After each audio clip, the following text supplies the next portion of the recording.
Colossus is the most advanced lineup optimizer in daily fantasy sports. Lock and exclude players. Adjust player exposure to reduce risk of injury or poor performance. Customize individual projections or upload your own projections. Generate hundreds of optimal lineups in seconds. Name and save the best lineups. Create winning lineups for the top sites like DraftKings and FanDuel for free at dailyfantasycafe.com. Hello and welcome to the FanDuel Punch-Out. I'm Big Italy 42, as always, here talking about tonight's slate of action. And it's a Friday night. We've only got this Friday and one more Friday in regular season, so not a whole lot left of the MLB season, but here to help you try to finish strong. Plenty of money left to be made this season, and I know I'm not done making money, so hopefully I can help you make some money as well. Got a Coors Field game and some nice prices on a couple players that maybe aren't guys you'd normally roster or feel great about, but they're guys that are playing in Coors Field tonight, so definitely some upside with some players who may not have had it previously. So let's go ahead and get things started off with starting pitcher, and there's plenty of options. My top one, though, it's got to be Jose Fernandez. Hasn't been a guy who's been pitching particularly deep into games. In fact, his last 5 starts has not pitched more than 6 innings.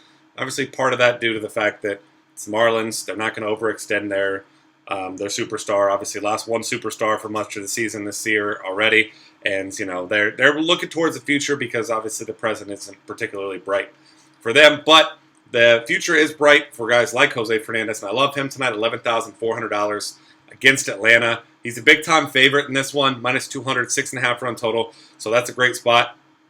And then outside of that, I talked about this a little bit yesterday about wanting to target pitchers, players that have things to play for, and while that's still somewhat anecdotal, I still am somewhat a believer in that in certain senses. So one guy that does have some upside and is in a game that does matter is Noah Syndergaard, $10,100 against the Reds. Reds are an offense that, they're an above-average offense, but not much above average. You got guys like Joey Votto. Jay Bruce has hit well recently. Outside of that, really not a lot to be concerned with. And Syndergaard at $10,100 here. He comes in as a decent favorite against Anthony DeSclafani, who was awful earlier in the season. Has got it turned around a little bit. Minus 135 favorite and a 7.5 run total. Wind blowing in this one, which is nice for someone pitching at Great American Ballpark. So that's a good way to look. And then you're looking at a couple huge favorites here. Jordan Zimmermann at $9,600 against the Phillies. We know how terrible the Phillies have been. And you look at what Jordan Zimmermann has done over the last 30 days, and he's been solid. 24.8% strikeout rates. 50.6% ground ball rate. The rest of his numbers not great. I mean, 1.17 home runs per 9.5% swing strike rate. He's never been a huge strikeout guy, and you don't expect him to be tonight either. But this is still an offense that's just absolutely horrible right now, so you have to give him serious consideration here. Same thing goes for Carlos Martinez at $9,600 against Milwaukee. Milwaukee got to Michael Wacha early, didn't really do much after that. And Martinez, after struggling for a little while there, is back to his early season form. 26.4% strikeout rate, 0.29 home runs per 9, almost 54% ground ball rate over the last month, 12.2% swinging strike rate. So those are probably your safest bets for cash games, those guys there. And obviously you're going to want to get some of these Coors Field bats when you can. I'll get to those in a second. But first I want to mention a few other guys. One of those being Carlos Carrasco against Kansas City. Carrasco, over the last 30 days, has a ridiculous 19.8% swinging strike rate and 53% ground ball rate. I mean, he's only pitched 13 two-thirds innings, so take that with a grain of salt there as well. Did have that one really bad performance where only went 2 2/3 innings, got 5 strikeouts, so his numbers are somewhat skewed, but he does have 9 or more strikeouts in 3 of his last 4 starts, including a 9-strikeout performance against Kansas City over 6 innings 2 starts ago. So this is still a team you don't want to be targeting. It's a team that you're not going out of your way to target because they don't strike out a lot. But they did clinch the division last night, and as we've seen before in baseball, maybe we see some guys get a day off today. So certainly keep that in consideration for you there. Tournament option, though, not a guy I'll probably be playing in my cash games. Garrett Richards, been one of the more frustrating guys to roster all season long. Going up against Seattle tonight. He's $8,700, and he's another one of these guys who has been up and down, but his numbers over the last month, aside from his walk rate, which is over 11%, the rest of his numbers are phenomenal. 53.4% ground ball rate, 23.9% strikeout rate, swing strike rate of almost 11. His hard hit rate, 17.8%, so nobody is hitting the ball hard against Garrett Richards. I like that a lot. And he's got a fair price tag at $8,700 at home against Seattle, so I think he's a fairly safe option. And then one guy who has pitched very, very well in his 2 starts, each one 7 innings, each one 10 strikeouts. Rich Hill for the Boston Red Sox. One of those starts was at Toronto, which was absolutely impressive. And you're obviously not going to expect that type of performance from every night because, I mean, let's face it, those are Chris Sale type of numbers. But Hill has pitched very well, 55% ground ball rate. Obviously, the strikeout rate ridiculous at 37.7. Only walking 1.9% of batters. Like I said, it's only been 14 innings, so you don't know a whole lot here. Very, very small sample size. But certainly a guy to consider in your tournaments because he's obviously got it going. And then one more guy, he pitches well at home. I hate to ever talk about him, but R.A. Dickey probably has a nice floor tonight against Tampa Bay, who struggles against right-handed pitchers. He pitches well at home, $7,900 for him. Not an upside guy at all, but certainly a guy that you can keep on your radar as a secondary cash game option. And then as far as cheap guys, really not much that stands out to me. One guy who has been pitching well recently, Jared Eichhoff. Last 2 starts against Atlanta and Chicago went 7 innings in each one, 13 combined strikeouts, just 8 hits. He's a guy who's pitched well over the last month as well. Also not a huge strikeout guy. He's got almost an 8% walk rate, 37% ground ball rate you don't like. But if you have to have a cheap guy, if you want to stack some bats, that's probably the guy that I'll be going with. Washington has been a good offense, but, I mean, you look at your other options down here. Matt Boyd's been terrible against everyone. David Hale in Colorado. Ariel Pena against St. Louis. Pena hasn't been terrible. I guess you could consider him, but I'm just not a fan there. I think Eichhoff would be the guy that I'd be going with there. More often than not, one more guy you could consider would be Vidal Nuno, but, I mean, you don't expect him to go deep in the game, so that's a no for me. You may see some people on him, but not a guy that I'm looking at here. All right, moving on to the positions here. Looking at catcher, we've got some interesting options for you there at catcher. First one being, if you're going to go cheap, kind of goes without saying type of guy, and that's John Jaso tonight. He's got a fine matchup against R.A. Dickey, who I mentioned, is good in these type of situations. He pitches well at home, but Jaso, as we know, either bats first or cleanup against right-handed pitching, and he's very, very cheap. He's a guy that will help you get some of these other big bats, and they're only $2,500. Popular play is going to be Yasmani Grandal at $3,400 against David Hale in Coors Field. He was awful there for about a month. Finally got out of his slump. I guess you'd call it a slump. 2 games ago, had a walk and a home run. Certainly Coors Field is going to help him there as well. A couple other guys to consider. Victor Martinez, $2,600 against Mike Pelfrey. He homered in his last game as well. Mike Pelfrey, just a guy that I don't have very much faith in, really at all. He doesn't miss any bats. 10.7% strikeout rate over the last month. Almost 2 home runs per 9, 37% hard hit rate. I love the Tigers tonight, especially when you can get them for cheap. Guys like Victor Martinez, so that's a good spot for him. Stephen Vogt, another guy to consider. He's a lefty against Mike Leake, and Mike Leake, as we know, bad against lefties. Vogt, tournament-only option, of course, but at minimum salary, he's the guy that I'll look to because he does have some power there. And then Russell Martin, another one I'm going to throw in there against flyball pitcher Jake Odorizzi. And last guy, if he's in the lineup, Tom Murphy. All he's done in his last 3 starts is hit 3 home runs. He's in Coors Field and facing off against Mike Bolsinger, who not a terrible pitcher, but not a particularly good pitcher. And obviously Coors Field going to kind of change all that for you anyway. Moving over to first base, there's a ton of options tonight. I mean, take your pick with what you can get. If you're looking for what the popular plays are going to be, your chalk, got to imagine Adrian Gonzalez at $4,000 and Justin Morneau at $3,900 are going to be the guys that most people are looking at Coors Field, and rightfully so. But there are some other options. You got Lucas Duda against Anthony DeSclafani, who has been very good over the last month, but Duda is a guy who hits right-handed pitching very well, and DeSclafani, while he's been better recently against lefties, still very bad against left-handed batters. So Edwin Encarnacion at home against flyball pitcher is a great spot.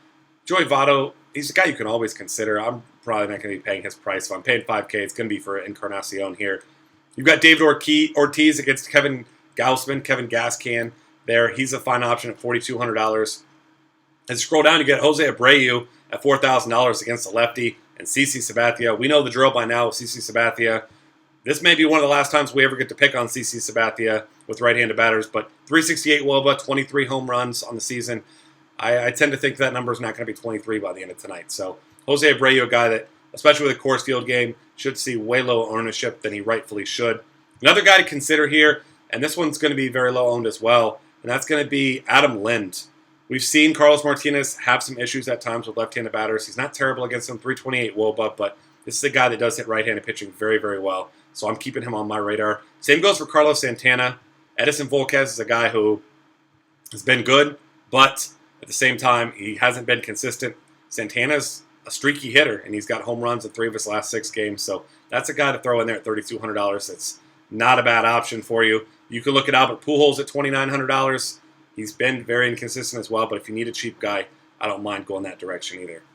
Looking over at second base, Brian Dozier's got to be your chalk play if you're not going with a Coors bat. $2,900 against lefty Matt Boyd, who's been absolutely terrible. Dozier had a couple nice games recently, so that's the guy you certainly need to be keeping on your radar.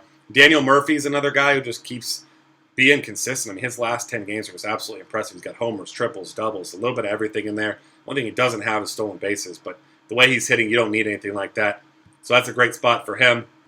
I'll still look at Jose Altuve, even though it's against a righty, because he's got a cheap price tag at $36. And then, of course, you've got your Coors Field guys. You've got Howie Kendrick at $3,800. You've got Chase Utley at $36. I'm not a fan of DJ LeMahieu and his price tag at Coors Field, but $3,100 this time is not bad. He's a fine cash game option, but just don't expect a big upside because he's not a guy that really possesses that. Robbie Cano's the guy who's been hitting the ball very well recently, and $3,500 against Garrett Richards, so that's a GPP, low ownership type of play. And then the last guy with all these good top options, I'm not going past this guy, but he homered last night, one of the better second basemen in all of baseball all around. $2,700 Jason Kipnis just seems way, way too cheap if you're not going with Brian Dozier or a Coors bat. Seems like that's the right way to go there. Third base options, of course, you can consider Josh Donaldson at home against the fly ball pitcher. He's been good, not great recently. Not great when you consider price tag, but his price tag's dropped almost $1,000 over the past week or so. It's only $48 now. So he, Nolan Arenado, those have got to be your top 2 options. Of course, Arenado had a couple doubles last night. Nice big game. He's hit most of his home runs, all but 3 this season off right-handed pitching. Mike Bolsinger, not going to have fun with that matchup tonight. Outside of that, you got Matt Carpenter, who is continuing to hit the ball well against Ariel Pena. He was kind of a letdown people last night, but obviously you're not buying into one game. Adrian Beltre, we keep talking about him. His price keeps rising, but it should be continuing to rise. He's been great recently. $3,600. It is against Scott Kazmir, who, as we know, is a very good pitcher. But Scott Kazmir hasn't been great over the last 30 days. 1.93 home runs per 9. So certainly a guy you can pick on. And outside of that, Justin Turner probably going to be a very popular play tonight. Been very good in righty-righty matchups. He gets David Hale in Coors Field tonight. So that's certainly a guy that you're going to imagine is going to have a lot of ownership around that price tag. Evan Longoria continues to hit well. Hit a homer last night and a double. $3,100. He is facing a righty, and it's a knuckleballer and R.A. Dickey. But certainly a guy that you need to consider. A couple cheap guys as well. Trevor Plouffe against the lefty. Matt Boyd at $2,900 is a fine play. And Mike Moustakas had a monster game last night. $2,600. He's going against Carlos Carrasco. So for me, it's like I don't know, if I'm making 20 to 25 lineups, I'll throw him in one. Certainly not a guy I would be considering cash games in this matchup with so many great options tonight. But one more cheap guy, though, to throw out there. That's Derek Dietrich against Weber tonight. $2,300. He's got some power. He's near absolute minimum. That's what he really has going for him tonight, so I'm looking that way as well. Shortstop options, Corey Seager. He's $3,900. He's been great. Homered again last night. Now he's in Coors Field. I'm excited to see this kid hit in Coors Field, so I'll be getting some exposure where I can. Carlos Correa, of course, facing a righty, though, and Gallardo, but this guy's got massive upside. You look at him. Francisco Lindor, same story there. Had a huge game last night, 3 for 5 with a triple. So if you're paying up, those are the guys you obviously want. You've got Jose Reyes in Coors Field as well. Hasn't really been doing much recently. I'd much prefer all those other players instead. You got Jimmy Rollins at $3,100 against David Hale. I think he's a better option than Jose Reyes for $600 cheaper. If you're going to be paying down, you got some options. Marwin Gonzalez, as you know, my punt play of choice at shortstop. I was all over Brandon Crawford last night. He delivered in a big way. He's been hitting the ball very well recently. Sonny Gray has not been great, so $2,400. Give him a look as well. And then your cheap Coors Field bat at short, Christian Adams, $2,400. Hit a triple last night. This is a guy that doesn't have much power upside, but $2,400 is a nice filler that'll get you some Coors Field exposure. Outfield options, there's a lot of them. Mike Trout gets a lefty at home for $5,000. He's on a nice little tear right now. You got to like him. Bryce Harper, of course, against anyone at $57, but I'm not sure I'll be paying $57 for anyone tonight outside of maybe 1 or 2 terms. Of course, Jose Bautista at $48. And then your other options are all going to be Coors Field guys, and they're all really cheap too. Carlos Gonzalez, Corey Dickerson, both guys at $3,900. You've got Charlie Blackmon is sitting at $4,800, but he's listed as day-to-day with sore neck, so maybe he doesn't sit, maybe he doesn't play, but I mean, he's almost $1,000 more than any of these other bets, so not sure how much exposure I would have anyway. You've got Nelson Cruz at $3,800, just seems far too cheap. Outside of that, you've got some cheaper options. JD Martinez at $3,500 against Mike Pelfrey is a great option. Other cheap options, you've got Carl Crawford and Andre Ethier. Crawford is $2,300, Ethier is $3,000. Both those guys are going to be very popular cash game plays tonight, as they rightfully should. My favorite middle option, though, that's not a Coors Field bet, Trace Thompson, the righty, been smashing lefties. Sabatia's been terrible against righties. $3,000 for him. For Clay Thompson Jr., I like him. And then, of course, if you know me, if you've been following my shows, you know Chris Young against the lefty is a guy I love to play. Against Carlos Rodon, who's been good recently, but $2,500 for my favorite platoon player. I'm absolutely on board with that one. Last cheap guy, Ben Revere, $2,600 against Odorizzi. Once again, not a guy that's going to do much as far as upside with his bat, but he has upside on the base paths. That's going to wrap things up. Find us on Twitter at DF Cafe. Subscribe to our YouTube channel. Got lots of great content at dailyfantasycafe.com.